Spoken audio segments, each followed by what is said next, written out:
are you doing? Because I know that you had a little bit of a get together get last night, getting to watch your own funeral. But I also heard through the grapevine. Is this correct? Was it your birthday yesterday or around then? My birthday was last Wednesday, so they Okay. surprised me with, like, a cake and everything, but yeah, my birthday was, like, April 3rd, April 4th.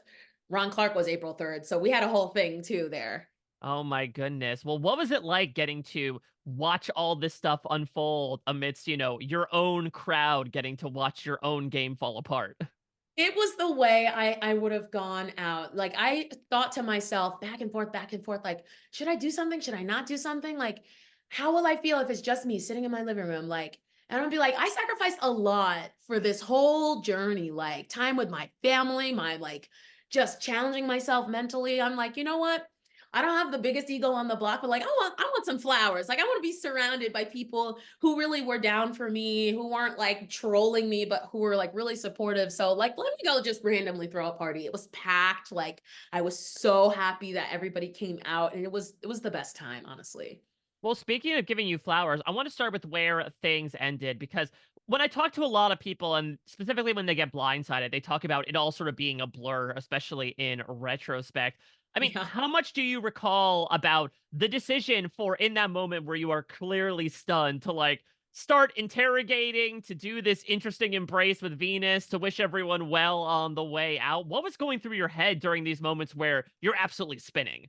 Yeah, I just let it come. Like, one thing about me as being myself is like, emotions are my friends. Like, they help me figure out the world, right? So when they come, I just let them. So like, I was very shocked. It's like literally, I keep saying this, but it's like taking a pill and getting out of the matrix. You're like all of a sudden awake, like you've been on this ride, and now you're bloop, it's out, and you're like, wait, what? Okay, back to the real world. Like, oh my god, this is so sad it's over, but oh my god, I'm so happy I played, and oh my god, Jeff's here, and the cast and the crew who I've gotten to know, and like, oh my goodness. And also, like, everyone's gonna ask me about this. The thing with Venus is like, they did not show our relationship from the beginning. Like, we were number ones from day one. I was the only one really who gave her the time of day and actually talked to her. You can see that with the dynamics of her and Tevin, of her and Hunter. Like, even her and Randon, like, they were not keyed like this. They were not. Randon warned me several times not to be close to her. So I spent a lot of time running in between her and Randon, running in between her and Tevin. As you can see, Tevin and her have a talk in a deleted scene where they're Mhm. talking. That's because I said,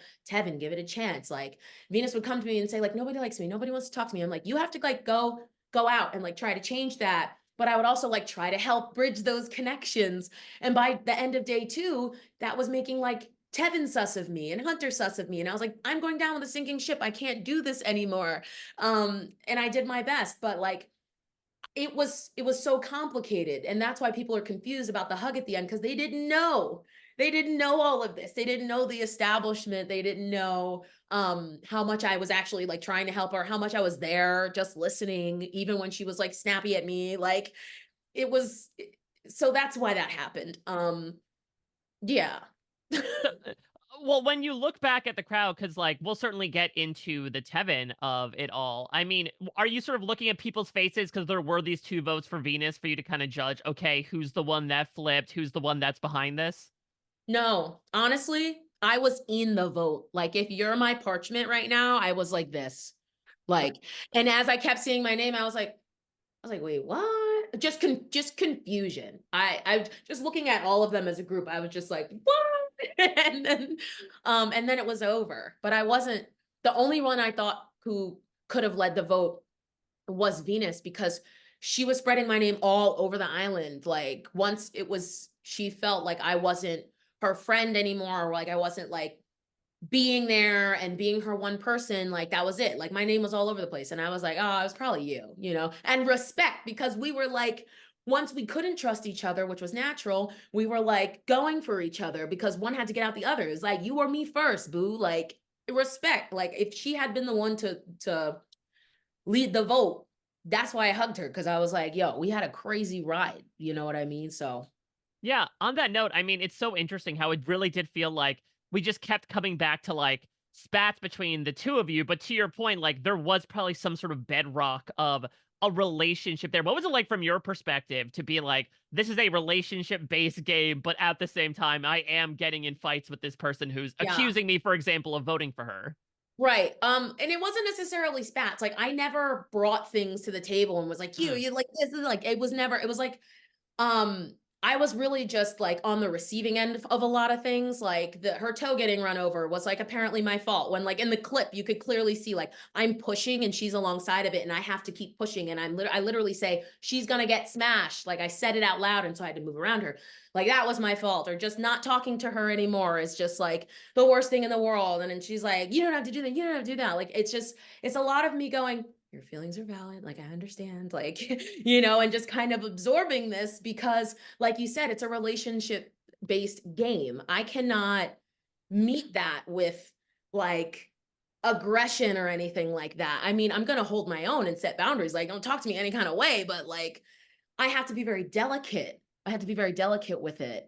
And again, it also ties back to the fact that like at the beginning, I was pretty much the only one who would talk to her and have a relationship with her. Like by the end of day 2, like they don't show this, but like in at night, she like asked to talk to me by the boats and she was like, I can see like you're not talking to me anymore. Like it's very obvious and like no one's talking to me, no one's working with me. And like a hunter gets to go off into the woods with like no problem, but like I do it and everybody like has a problem. And I'm like, listen to me. You're not hunter, you're you. You have to figure out how you are gonna move and adjust if people are not messing with you and like wanting to link with you. You need to figure that out. I can't do that for you, right? Like you going off into the woods for that's not helping anybody. Like you need to be here and be friendly. Like she would do that. And like that wasn't shown either. So like I really, really did like put my best foot forward to try to help in any way as possible. But again, I'm not going down with a sinking ship, like point blank and period. Well, let's talk about some of your other relationships because arguably the reason why you're talking with me today is because of the fact that you were able to build so many. And Right. I got to start with Tevin. I mean, it seemed like you two clicked so early on, and much like you talk about, like not necessarily not going down with a sinking ship, but like as you were distancing yourself from Venus, we saw Tevin also, as he expressed in last episode, distancing himself from you. Talk to me about your dynamic, and did you notice that as well? Yes, I definitely noticed it. Here's the thing, like I was talking to Tevin day 1, day 2 as well, but as things like became clear about the position where Venus was, I was like, I need to attach myself to Tevin because he's also like I vibe him so hard, we Mm, just have the same sense of humor. So by like day 2, day 3 was where I really started to kind of make that shift. So it's almost like a triangle, right? There's me, there's Tevin, and there's Venus. And there's Venus moving towards me and me moving away and me moving towards Tevin. And then Tevin's not going towards Venus. He's going all the way off like somewhere else. So it's like it was almost too little too late, but we still had so much fun together. We laughed. That man is funny. Okay. So funny. So charismatic. And I think our personalities gelled really well. But like later on, like right before we all merged, like there came a time where I would move into a space to talk to the group that he was talking to, he would move away really quickly. Like that started happening a lot. And I was like, what the heck is even going on? And then we had a whole conversation. It was like a 40-minute conversation in the middle of the woods under the moonlight and with the night cameras and the night team. They didn't even show this. I was crying. I was like, what is going on? You are like my number one in this game. I've told people this out of my mouth. And we need to trust each other because like what's happening? I can feel you pulling away. He's like, I don't trust you. Like, you and Venus, it's sus. Like he just was on us. Like it was done. Like the seed had been sown, the sunflower grew, and he didn't like it. interesting. So then, did you debate at that split tribal council to? I know that you obviously you had trouble picking and choosing, but like doing what Venus did and say, "Hey, let's turn it on, Tevin," because I would also imagine you're probably thinking, "This is someone that I can't bring to the end." I mean, I knew I couldn't, but like in my mind, like I couldn't bring him to the end, but in my mind, I didn't think to blindside him that like at that point because he was a number for me. Like we had worked on our relationship, even though he was obviously very sus of me for several different reasons. In my mind, I was loyal. We had bonded over different things. I am a loyal person when it comes to having to make make an alliance and make a relationship that makes sense. We just never got to test that. That was my Mm. downfall. We never got to draw tribal lines until my ass was sent home. So I just think he never really solidified that trust. And if I was him, I definitely would have, used me as a shield. If you think he said it in his confessionals, like if you think like she's got a big personality, she's a social butterfly, and I know in his head he thought like, well, there's not room for two, but honestly, he could have hid behind me for a while, is what I was thinking, but I Uh, digress. Another dynamic on Nami that we really didn't see, but like I find out these random things about is Liz, who is one of the votes against you. We find out last episode Hunter says Liz hates soda. Last episode, Liz is like, yes, this is finally my opportunity. I've been wanting to get rid of soda. What was this dynamic like? Honestly, Liz wasn't really doing much. She was just at camp and talking. Like, we from Jump Street would talk a lot just about our lives. We have very similar like backgrounds in terms of like our origins and our like upbringing and stuff like that. So we would talk, and like I would try to talk strategy with her. Like day one, day two, she wasn't really giving much at all. She was very chill, laying very low. And that was pretty much it. Honestly, I didn't know she had this general disdain for me. But yeah, I honestly was like, "Huh, that's interesting." Hmm. So obviously, we see this a little bit in this episode. Like, you want to keep Charlie in. You, as the social butterfly, were looking to expand your pod in a little bit with some of these outside of Nami people. By the time you had left, who do you feel like you were vibing with from a cross tribal connection? And were there some people that you were looking to move forward with as well? Yeah. Charlie was like number 1. I was like, "We need to talk." Mm. Like he just like has this really calm energy, and even like across like challenges like in the first couple days, like you don't see it, but I'm like, like looking, and coincidentally, Maria as well. Like I would make eyes at her and I would be like, listen, you're like pretty strong. Like we should, talk. And from people who are not here anymore, Jem was somebody I wanted to work with too, but she's long lost Jem. Um, but yeah, Charlie and Maria and Tiffany and Tim. Who Hmm. else? Yeah, Tim, Tiffany, Maria, and Charlie were definitely like, ooh. So you declared yourself the queen of morale at one point. That's something that you and I spoke about when we were out there, right? That you're like, listen, I'm not going to be the leader, but I'm going to be the one singing the songs.